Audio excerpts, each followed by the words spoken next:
A opinião de vai ser um novo programa também.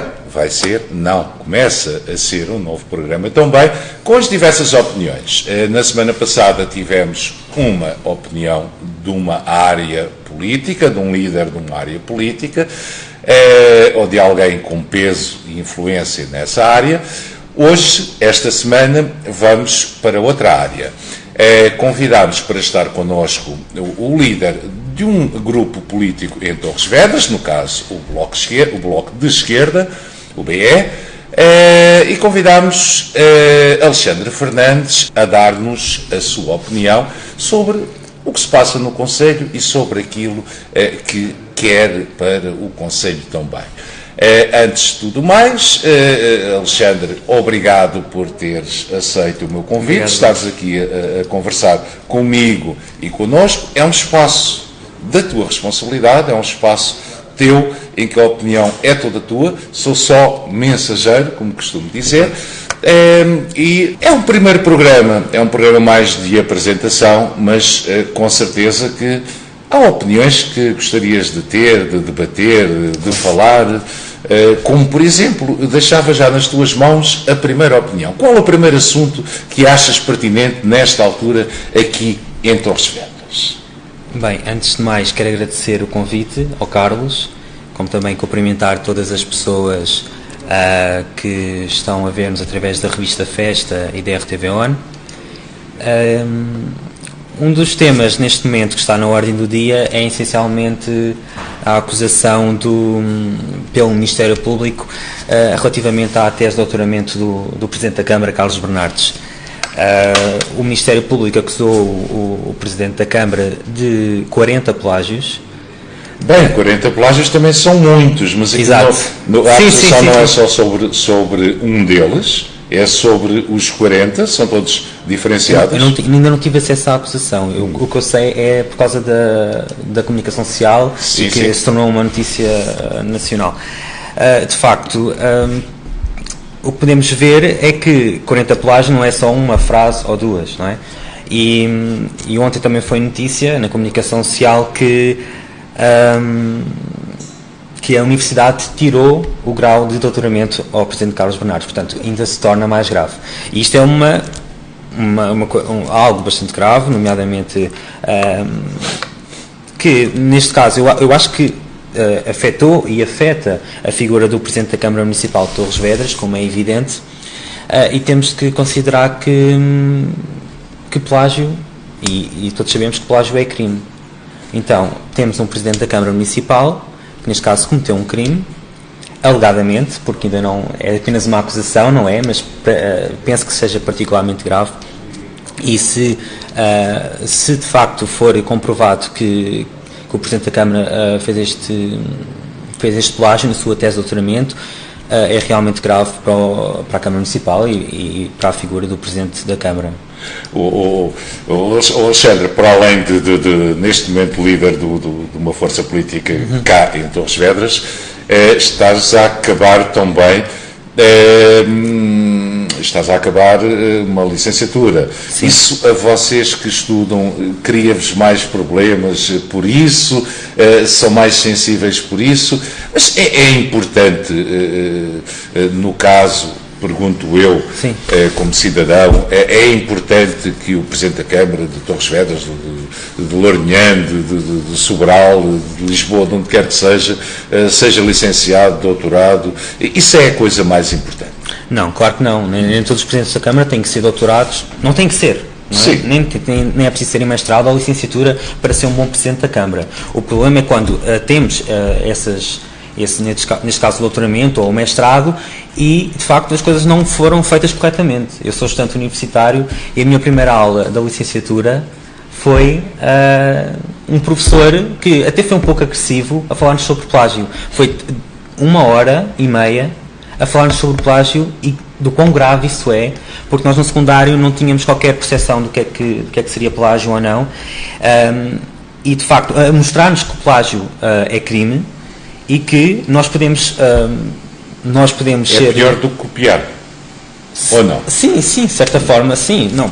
E não estamos a falar de um teste secundário, né? Estamos a falar de uma tese de doutoramento, que que é o grau máximo das universidades, certo?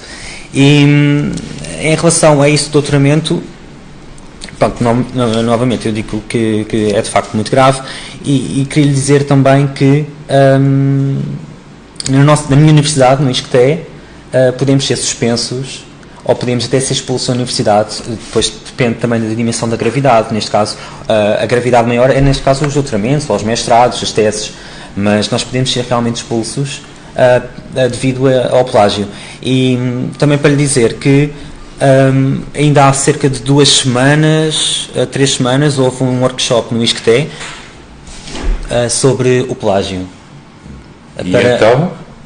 Para nós realmente percebermos que às vezes até estamos a fazer plágio sem sabermos, e é preciso realmente perceber quais são, o que é que está errado, o que é que está correto, porque muitas das vezes até os nossos orientadores das teses são pessoas que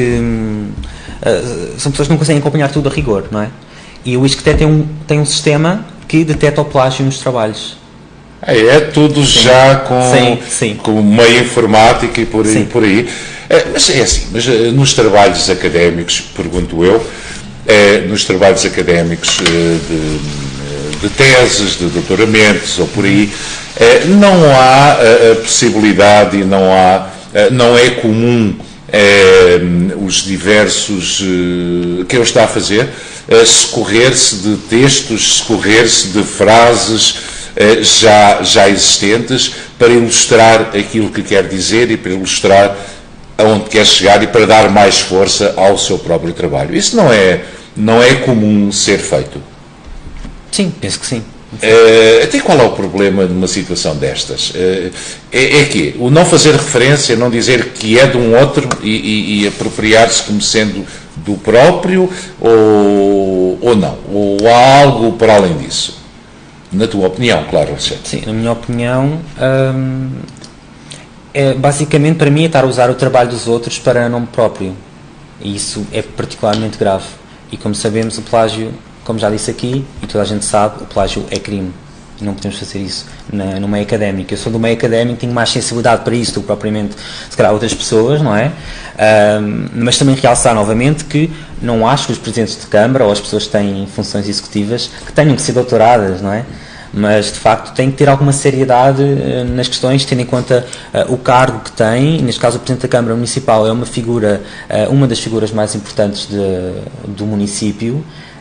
Isto depois também apela a que as pessoas tenham alguma descrença em relação aos políticos. Quer dizer, as habilitações literárias são a base das pessoas, certo? E quando uma pessoa diz realmente que fez uma tese de doutoramento e depois fez plágio, para mim é grave. É grave. Coisas menos graves. Já percebemos, sobretudo, a vossa posição e a posição do Alexandre, claro, que é muito sensível a estas coisas. Já o tinha percebido em outras comunicações, em outros locais também que o Alexandre tinha feito.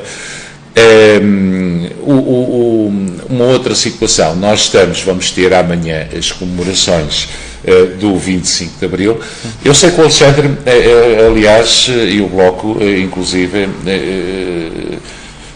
pretendiam estar nas comemorações de forma oficial, mas não vão poder fazer, quer dizer, o líder do Bloco em Torres Vedras não vai poder fazer. De qualquer das formas, qual é a importância do 25 de Abril? Eu sei que o Alexandre é muito novo para 25, já apanhou 25 de Abril a posteriori. Exato. Mas para vós, qual é a importância que tem o 25 de Abril e o acontecimento em si? Em relação à ação solene da Assembleia Municipal, irá uma pessoa das listas autárquicas de 2017 discursar. Ou seja, não pode ir uma pessoa que não tenha estado nas listas, exatamente como eu, porque não estava no Bloco de Esquerda em Torres Vedras em 2017, mas irá outro representante, alguém das listas, ainda não está decidido quem irá amanhã, mas em relação ao 25 de Abril, eu sei que sou um privilegiado por ter nascido depois do 25 de Abril, mas no entanto posso lhe dizer, e posso dizer a todos que nos estão a ver, que para mim é um dos dias mais importantes do ano. Então porquê? Há uma razão especial? Eu acho que temos que agradecer todos os dias a todas as pessoas que lutaram contra o fascismo e que continuam a lutar por uma sociedade mais igualitária, mais justa, com um Estado social forte, que proteja quem vive do seu trabalho, que proteja as pensões. Isso é essencial, continuar a lutar pela liberdade, pela diversidade, pela individualidade de cada pessoa. Acima de tudo, o 25 de Abril é isso mesmo, é festejar aquilo que foi conquistado, é respeitar todas as pessoas que passaram a sua juventude e a sua vida adulta a lutar por aquilo em que acreditavam, que era um mundo diferente, e de certa forma acho que conseguiram com a revolução do 25 de Abril, e acho que temos que agradecer, nomeadamente os mais jovens, têm que agradecer aos seus pais, aos seus avós, a todas as pessoas que lutaram e, como é óbvio, continuam à luta, não é verdade? Esses são os valores e as causas. Normalmente a área do Bloco é associada muito mais a causas do que uma grande ideologia. Isto Sim. também tem alguma verdade, ou não? Sim. Muito de causas específicas. No 25 de Abril. Isso que o Alexandre acabou de falar são causas também, não é? E são causas que vocês, Bloco, defendem muito, claro. De forma regada e dando muito valor a essas coisas. Por exemplo, em termos das pessoas,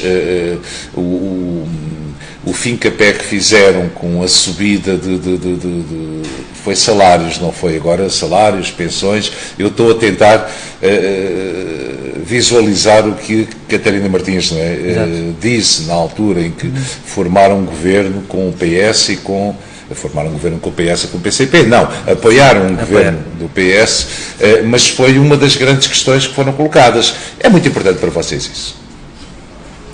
Sim, é bastante importante, até porque em 2015, quando se formou este governo minoritário do Partido Socialista, era necessário combater a política de austeridade da direita que destruiu o nosso país durante 4 anos.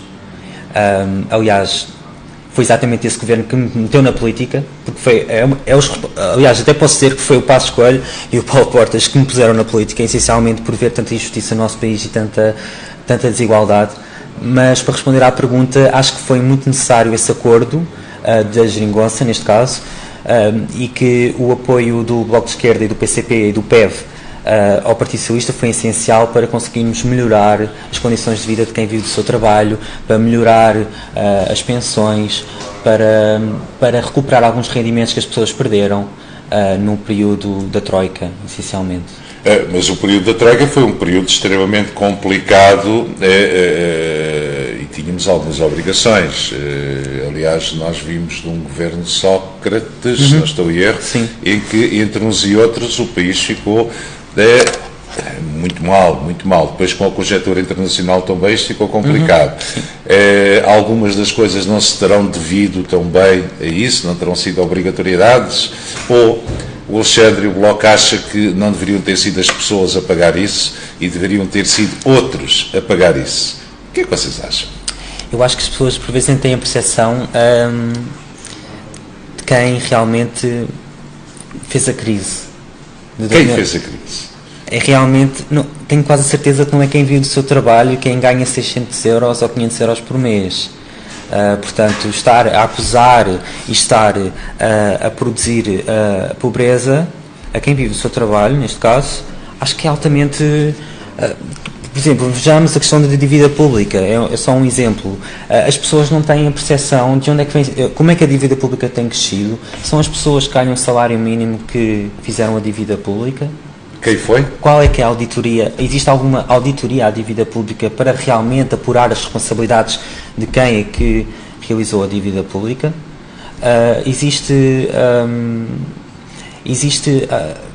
Que vejamos a questão dos crimes económicos, de todas as falências dos bancos que afetaram imensamente então, os contribuintes. Os bancos em Portugal não faliram. Não faliram porque o Estado está lá para resgatar e para injetar dinheiro quando é necessário. Ou seja, nós nacionalizamos os prejuízos e não nacionalizamos os lucros. É isto que tem sempre acontecido, no caso do Novo Banco, no caso do Banif, o mais recente, em que 3 mil milhões do Estado para o Santander comprar o Banif. Ou seja, nós nacionalizamos sempre aquilo, prejudicando sempre os contribuintes, ou seja, os prejuízos e os lucros, que é uma coisa, um fantasma comunista, que é nacionalizar os lucros, já ninguém quer fazer. Então é por isso, está aí, reside aí, na vossa opinião, o principal problema. Já agora, uma pergunta e uma curiosidade que eu tenho. É como é que o Alexandre Fernandes aparece a lutar por estas causas, aparece no Bloco, não à frente do Bloco, claro, e foi para eleições com certeza, mas como é que aparece no Bloco? Isso é alguma coisa de família, já é alguma coisa anterior, já está enraizado, foi por uma questão contestatária? Agora é uma curiosidade minha, não é? Como é que o Alexandre aparece no Bloco? Já me disse um pouco também, foi por causa do Passos Coelho que o levou a ir para o Bloco, mas há que ver, há qualquer coisa a mais pelo meio, ou não? A minha mãe, quando eu era pequeno, a minha mãe diz-me, aliás, que eu defendia sempre os mais fracos. Os mais fracos que eram normalmente as pessoas, ou as pessoas mais gordas, que eram gozadas, as pessoas que não se inseriam, ou os rapazes não gostavam de futebol, ou as raparigas que gostavam de vestir de roupas largas. Mas futebol é bom. Não?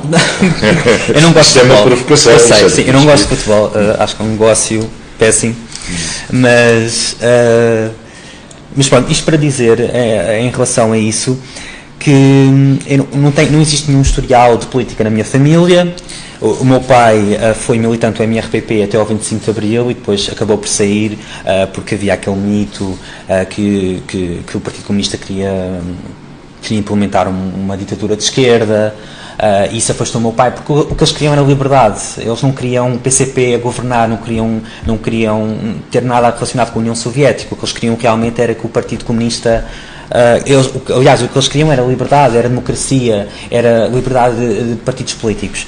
Mas pronto, para responder à sua questão, o que me fez realmente entrar no Bloco de Esquerda foi exatamente na minha adolescência, quando eu comecei a ver política...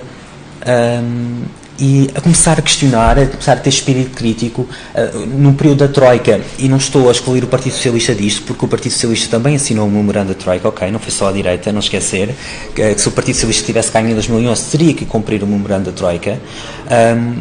Foi realmente a injustiça que estava a existir socialmente e que me revoltava essencialmente, porque eram as pessoas as pessoas mais pobres e as pessoas de classe média que estavam a empobrecer, e haver um primeiro-ministro que dizia que as pessoas tinham que empobrecer, mas não é qualquer pessoa, eram as pessoas que tinham menos, não é as pessoas que têm mais, porque essas pessoas nunca ninguém afeta, não é? Portanto, e até existe um bocado na sociedade que as pessoas, nós criticamos muito mais quem está ao nosso lado, quem está no mesmo patamar que nós, do que as pessoas que estão lá em cima. Nós revoltamos muito mais com o nosso colega, o nosso colega que ganha o mesmo que nós, que chegou atrasado, por exemplo, meia hora ao trabalho, durante 2 vezes por semana, do que o nosso patrão que nos cortou o salário e que nos tirou o subsídio de férias. Portanto, existe um bocado este pensamento na sociedade, que é sempre estar a discriminar e estar sempre... Não existe solidariedade às vezes, percebe? E acho que isso é essencial. Mas pronto, o Bloco de Esquerda é um partido que defende muitas lutas que eu me identifico, embora eu não esteja realmente em todas, mas na questão da ecologia, na questão das minorias, na questão de proteger as pessoas que trabalham, de proteger as pensões, de proteger os estudantes, o ensino, ter uma visão diferente da sociedade, mais democrática, mais igualitária, e é essencialmente isso que me trouxe ao Bloco de Esquerda e à esquerda. E achas e sentiste o sentimento era de que os jovens da tua geração têm exatamente esse sentimento e que estão de forma genérica aliados a esses problemas, estando no Bloco ou não? Também têm esse tipo de sentimento, ou esta geração pensa de forma diferente? O que é que sentiste à tua volta? Em quem convive contigo, em quem estuda contigo, em quem vive contigo, no fundo, sim, não é? Sim. Acho que existe mais sensibilidade por parte dos jovens em relação a algumas matérias sociais, como igualdade de género, que é uma luta do Bloco de Esquerda e não só, de montes de coletivos e de movimentos. Relativamente, por exemplo, houve uma greve feminista no dia 8 de março, que foi muito cheia de jovens, homens, mulheres. A greve climática estudantil também, O que foi a greve climática? O que foi a greve climática? O que foi a greve climática, a função essencial era alertar os governantes que nos governam sobre a crise climática que existe e da importância que é discutir o ambiente nesta altura, porque nós sem ambiente, nós sem um projeto a longo prazo, a curto, médio e longo prazo, aliás, de ambiente e de ecologia, só assim é que nós conseguimos discutir tudo o resto, não é? Para discutir trabalho, para discutir estado social, para discutir tudo mais, nós temos que nos focar primeiro no ambiente, porque sem ambiente, sem um clima favorável às nossas populações, nós não conseguimos fazer nada, não conseguimos sobreviver, não conseguimos viver. Ou seja, sem mundo, se não tivermos um mundo, não vivemos. Se não tivermos um mundo diferente a nível ambiental, como é óbvio, não vamos conseguir discutir mais nada. Estamos numa altura também, numa fase, isto agora não só aqui em Torres Vedras, agora vamos sair um pouco de Torres Vedras, vamos passar um pouco mais para alargar os nossos horizontes. Eu sei que também tens falado sobre isso, né, em diversos sítios onde tenho escutado.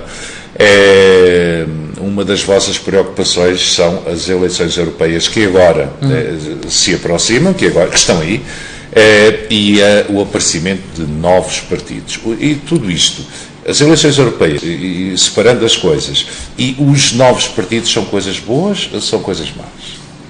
Qual é a tua opinião? Para a democracia são sempre bons, quanto mais partidos melhor, na minha opinião. Mas temos que falar que tipo de partidos é que queremos e que tipo de partidos é que realmente são precisos na sociedade portuguesa. Nas eleições europeias, que são as próximas eleições no próximo dia 26 de maio, são eleições que eu penso que até vai haver um recorde de partidos a concorrer. Quem é a vossa candidata? Marisa Martins? Marisa Matias. Sim. Marisa Matias? Sim, em primeiro lugar vai a Marisa Matias, em segundo o José Guilherme Guzmão, que são as primeiras pessoas que estão na lista para as europeias, que são duas pessoas muito competentes e que tenho a certeza que, se forem eleitas, vão fazer um excelente trabalho na Europa. Mas para falar sobre a questão dos novos partidos, nós temos dois partidos que eu queria realmente falar, que é o Aliança, que vai concorrer pela primeira vez em eleições, e é um partido que eu acho curioso, porque o ano passado, como sabemos, é de Santana Lopes, e achei curioso que o ano passado o Santana Lopes concorreu à presidência do PSD com o Rui Rio, como se deve recordar, e perdeu as eleições, e meses depois estava a criar um novo partido. Ou seja, ele tinha um projeto político para o PSD, e o facto de não ter ganho, ele desistiu completamente do PSD e fez um novo partido. Ou seja, acho que dá para ver o caráter político. Ou seja, criou um novo partido com dissidentes do PSD a defender. Não tem uma visão muito diferente do PPD-PSD, e foi exatamente isto que aconteceu. Quer dizer, dissidentes do PSD que fizeram um novo partido, porque é o que dá a possibilidade ao Santana Lopes de voltar a ser, aliás, deputado da Assembleia da República, porque é o que ele vai querer ser. E é um partido que, pronto, de direita, tem toda a legitimidade para o ser, e recordo aqui as palavras do Paulo Bento, que foi um dos seus entrevistados há pouco tempo, que é um partido liberal na economia, tudo bem, mas tudo bem no sentido que entendo que o seja, mas conservador nos costumes. E eu gostava de alertar realmente para isto. O que é ser conservador dos costumes? Se faz sentido ser conservador nos costumes em 2019, com tantos avanços sociais que nós temos tido, o que é ser conservador? É voltar para trás, regredir?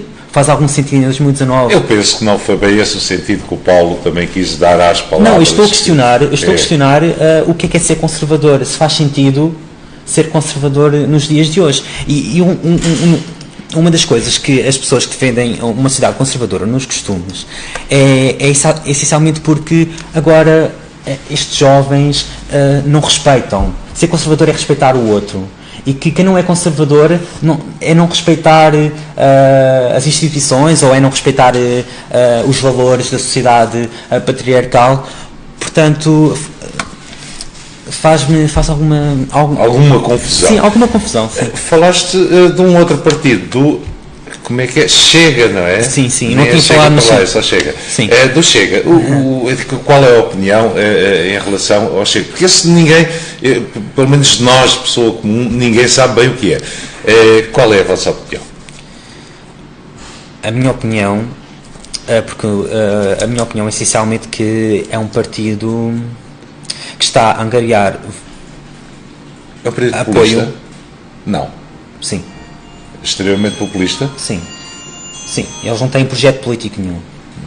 Não conseguem apresentar nenhum projeto político de alternativa. Eles não têm nenhuma opinião sobre a economia, não têm opinião nenhuma sobre o Estado Social, simplesmente têm as suas bandeiras populistas na questão de atacar os ciganos, são ciganofóbicos.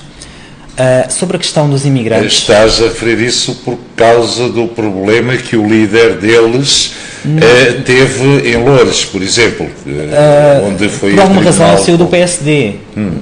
Portanto, ele quis encontrar um espaço em que exista realmente alguma consolidação do que ele realmente defende. Como a questão da prisão perpétua que defende, como defende a castração química, como defende... coisas completamente desadequadas ao tempo em que vivemos, quer dizer, acho que não faz sentido nenhum de estar a regredir tanto e tem até um teor um pouco, tem alguns traços fascistas, pelo facto de não respeitar a diversidade e não de respeitar a individualidade de cada um. Como é óbvio, é contra o casamento homossexual, é contra o aborto, ou seja, eu acho que não é aqui que temos que... Em tua opinião, representa algum perigo para a democracia? Ou não? Nós estamos numa democracia razoavelmente consolidada, onde penso que mesmo esse tipo de opiniões, como referistes, não serão tão perigosas quanto isso. Ou pensas que será perigoso para a democracia? Eventualmente, não. É uma questão de ideias, uma questão de opiniões, não, se é que as há. Não será mais por aí? Não, ideias todos temos e, como é óbvio, acho que nenhum partido político neste momento é perigoso, mas se existir uma eleição por parte do André Ventura, acho que sim, é perigoso. E já nos basta o André Ventura como comentador futebolístico, não é? Ou não? Sim, sim. Não, já basta ele aparecer na televisão. Já é suficiente. Já é uma pessoa simpática, à maneira dele. Agora estou a ser uma pessoa simpática para com o André, também não sou do clube dele, por isso às vezes não gosto dos comentários, mas pronto, acho graça. Alexandre, estamos a chegar ao fim do nosso tempo. A conversa, embora seja a primeira e se alongar, queres deixar uma última mensagem para os jovens, sobretudo, e para os jovens aqui de Torres Vedras, porque para os mais velhos depois vamos mais à frente, e outros programas. Uma mensagem muito especial para quem faz o favor de nos estar a acompanhar e a ouvir nesta quarta-feira e ouvir as opiniões do Alexandre também. Ok. A minha mensagem para os jovens é essencialmente terem a percepção que existe ainda tanta desigualdade no nosso país e que temos de ter espírito crítico para as combater, independentemente do partido político em que estejamos. Temos que estar alerta e ter espírito crítico para o que está a acontecer à nossa sociedade, que o conformismo não é a solução para realmente conseguir conquistas para os nossos concelhos e para o nosso país. Também ter alguma sensibilidade para a questão eleitoral. Nós temos eleições europeias no próximo mês, que são eleições muito importantes para a União Europeia, nomeadamente quando estão a crescer na Europa partidos populistas de extrema-direita e fascistas, e temos... O meu apelo vai relativamente ao voto, porque as eleições europeias, não só em Portugal, têm uma grande abstenção. cerca de 70% em 2014 e provavelmente também vai ter maioria absoluta de abstenção, e é de facto convencerem também votarem, convencerem os pais, os amigos a terem consciência política e consciência ideológica e que votem. Não estou a dizer para votarem no partido em que eu estou, mas que tenham a atenção de ler os diversos programas eleitorais, que ouçam as campanhas, que vejam as campanhas para depois decidirem. E por fim, se ainda tiver tempo, dar importância e ler essencialmente história sobre o 25 de Abril e sobre o período que sucedeu ao 25 de Abril, porque existe muito preconceito em relação a ele, ao PREC, neste caso ao processo revolucionário em curso, que leiam, que estejam a par do que é que foi o 25 de Abril e que valorizem as pessoas que lutaram por uma sociedade que nós temos agora o privilégio de viver, uma sociedade democrática, e que temos que lutar sempre para que ela continue, para que ela não regrida, como disse há pouco, que não seja conservadora, que o caminho é para a frente e nós temos que respeitar todas as pessoas, independentemente do que elas são, da sua orientação sexual, da sua idade, do seu género, da sua raça, e acho que este é que é o caminho. O caminho a seguir. O caminho a seguir, já. Alexandre Fernandes, obrigadíssimo por ter estado connosco. Muito mais haveria a dizer, mas isto é uma opinião, a opinião de Alexandre Fernandes, esta semana aqui na RTVO, com o apoio da revista Festa, como é evidente. Na próxima semana teremos uma outra opinião, mas o Alexandre fará o favor de estar connosco para nos dar novamente mais opiniões sobre o que se vai passando no nosso concelho, na nossa região, no nosso país ou pelo mundo, sensivelmente daqui a um mês. Por isso, não desperca, esteja connosco, nós temos todo o prazer em tê-lo connosco e em estar consigo. Até para a semana que vem. Obrigado.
Constantinos, um bacalhau cheio de história e tradição.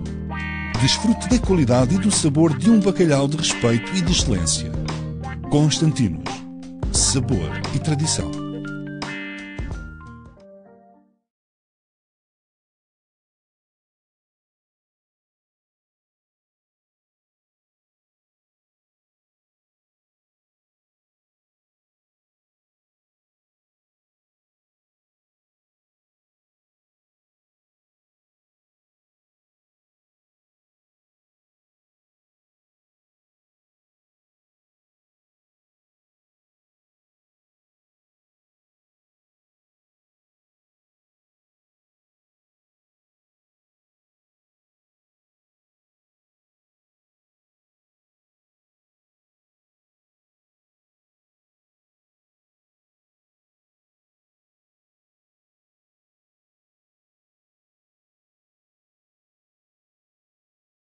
Colchões Bom Repouso. Há mais de 50 anos a cuidar do seu sono e descanso.